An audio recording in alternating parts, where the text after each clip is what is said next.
works is the reports lag by a week. We were doing 100,000 shots a day for initial doses, but if you had looked at it last week, it wouldn't have appeared that way yet because they add it.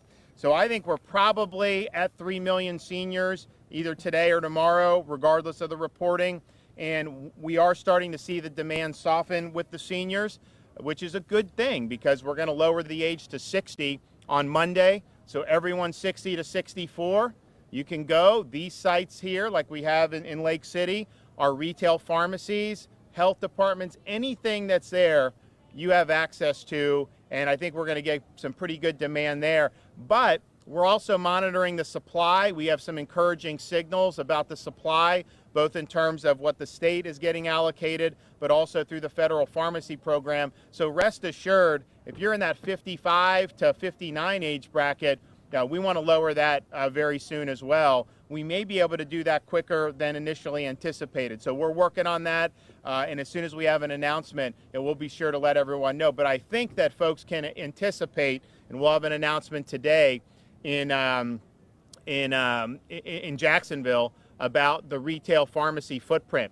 We're expanding that with Walgreens. We're going to do even more expansions with some of the pharmacies next week. And so it's been a very efficient way, an effective way to be able to get this done. We now have 157 CVS pharmacies throughout the state of Florida. That's across 30 different counties that are offering COVID vaccines. We have 730 Publix pharmacies in the state. We have 12 Walgreens. I'm going to announce an expansion of Walgreens today, which will be exciting. So it'll be way more than 12. 119 Walmart and Sam's Clubs, and 43 Winn-Dixies. So that's a pretty robust retail pharmacy footprint, and it is going to grow over the next week, which we really are excited about. Here in Columbia County, we have one Publix pharmacy and one Walmart that are offering the vaccine. So to schedule an appointment for Publix, visit publix.com/COVID vaccine. To schedule a vaccine at Walmart, visit walmart.com/COVID vaccine. Publix next window is, I believe, Friday morning at 7 a.m. You know, the good thing about some of these appointments, it used to be as soon as these windows open, you'd have like 10 minutes and thousands of appointments would just be gone. And now the window's open. And so you have a much better chance of getting that appointment now just because we vaccinated so many seniors that the demand has really softened, which we really appreciate it. So we're going to continue working hard on this.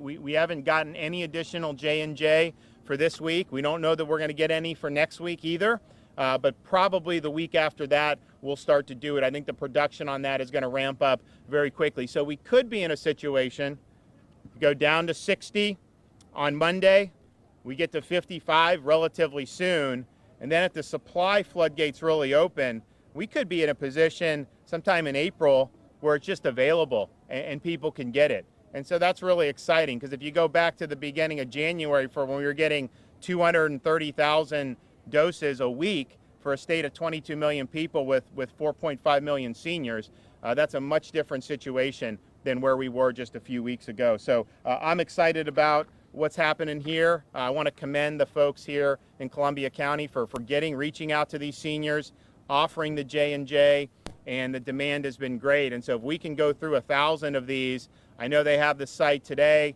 I know they'll be back on Tuesday, that's going to make a really big difference. And you know what? The more people you do with the J&J, you don't have to worry about scheduling that second appointment. You don't have to worry about doing a lot of the stuff with the Pfizer and the Moderna that just make it a little bit more logistically challenging. So we're excited about that. Okay, who do we got?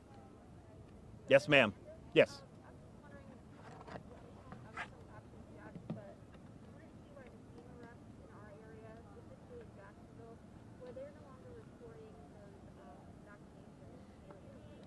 They should be. I mean, we want everyone to report. I mean, we think it's you want the immediate reporting. It helps us identify where the needs would be. Now, that's obviously run by the feds. It's not run by the state, but it's important because what we do is we look every morning at the coverage rates for seniors because we're doing seniors first.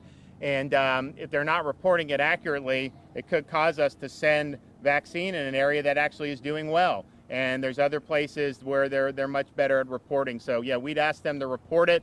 You Usually you have 72 hours. I mean, our emergency order says do it within 24 hours. I think we're seeing that there is a delay in reporting, because if you look at today's numbers in terms of the number of vaccines that have happened, say yesterday, pull it out here.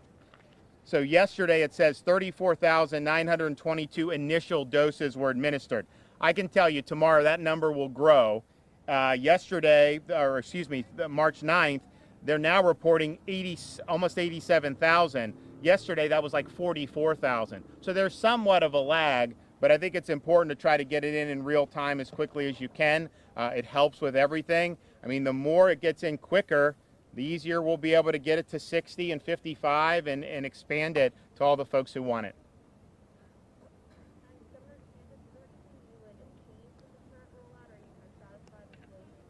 I think we've got a lot of great momentum. I mean, I think these retail pharmacies have been really, really good. And so when we brought CVS into Miami-Dade in a big way, we started to see those numbers really, really go up. We've also done some things that hasn't really been as publicized.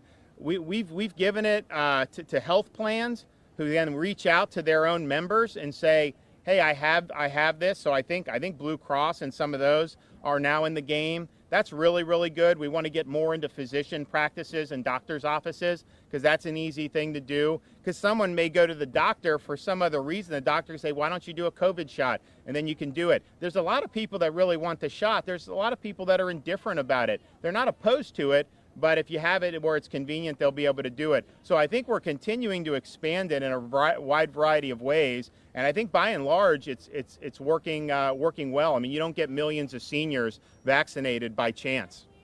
Governor, yesterday's CEO, how is that first principle conservative? Excuse me? Yesterday's executive order, how is that first principle conservative in your mind? I'm not sure what you're talking about.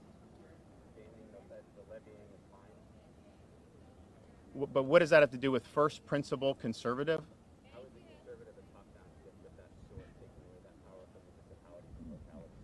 Yeah, well, I don't think it's conservative or liberal. I just think that those fines are out of control, and we want to make sure that folks are protected. Most of those restrictions have not been effective. That's just the reality. The evidence is in on that, and so we want to really go forward fresh, and we want people to make decisions, but we don't want it under the heavy hand of government.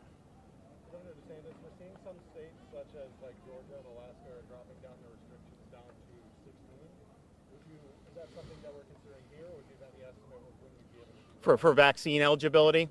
So one of them, I don't know what J&J is. I know one of Pfizer and Moderna is 18 and 16, one of each. What I would say is that we're going on an evidence-based way. We're doing it based on where the greatest risk of mortality is. And so 18 and 19-year-olds are at very, very low risk. And in fact, if you look from 18 below, and I know people below 16 aren't eligible under the EUA, but we actually have less respiratory hospital admissions for 18 and under this year than we did pre-COVID in a normal influenza year. And so the risk is so radically different for elderly people that I think we're going to continue to focus on the 65. Look, we're almost home. We've done so many. We got to do some more. I know not everyone wants it, but boy, if we could get every county to be over 60, 65%, that's going to be really, really good. I think it'll save a lot of people. Then we do the 60. There's about 1.9 million people in Florida between 60 and 65. And then there's about same number. So every time you go down 5 years, you're adding between 1.5 to 1.9 million. And I think that's just something that we want to be mindful for. So we're going to do an age-based approach. But I do think once we get into April, it may be anyone that's eligible under the EUA. We may just be able to open it up. We're not there yet, but we may be able to do that. So, okay, well, we're going to have another announcement. My wife, who's here, so just for the record, everyone here at Columbia County, she's done a news story or two from here back in the year. Some of you may remember her when she was reporting at you remember her? So yeah, so she knows all North Florida very, very well. But I think this is Madison's first trip to Columbia County. So we're happy to be here, and thank you guys for coming out. So, all right, well, we'll see you at Walgreens, and then we'll see you at the TPC. Okay. All right.